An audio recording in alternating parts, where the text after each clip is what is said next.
Welcome to core circuit number 1. We're going to start off with our basic pelvic tilts lying on our back. On our exhale, we're going to lift that pelvic floor, low belly in, transverse engage as we tilt our pelvis. Inhaling to relax back down. You can do anywhere from 5 to 10 of these as your warm up. And then once you have that set and you feel good in your core and pelvic floor, we're going to get ourselves set for our heel slides. So bring the ribs and hips together, stabilizing through the entire core as we bring one leg out, sliding the heel down the mat at a time.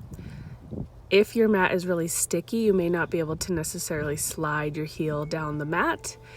If not, don't worry, you can slightly hover your heel above the ground and still extend. So what we're looking for here is to be able to stabilize through the entire core, keep our rib and hip stacked, and extend that leg without losing the pelvis or the rib cage. So a common thing that happens here if we don't have control or coordination is that our pelvis will tilt and our rib cage will flare up.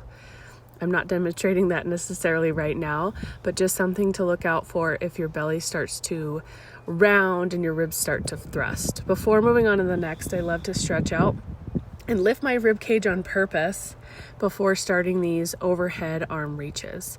Same thing applies here. I already have my rib and hip stack, the pelvic floor engaged, the core engaged, and inhaling the arms over the head and exhaling them back over the shoulders, bringing them slightly in front of the shoulders to pull in.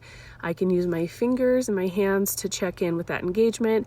Are my ribs and my pelvis moving, or am I able to keep stable throughout the entire movement? Next step, if you don't have a band, don't worry, but this is the banded hip abduction, or I call it the reclined clam.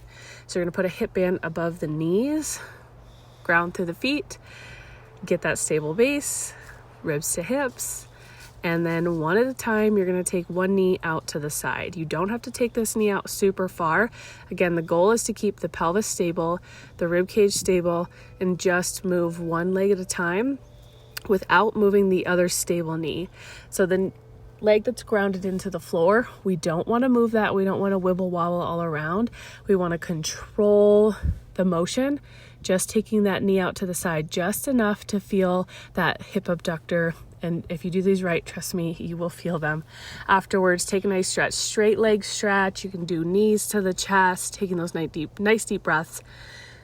Finish with a spinal twist. I love these. If you have time, go ahead and take anywhere from 3 to 5 breaths in each position.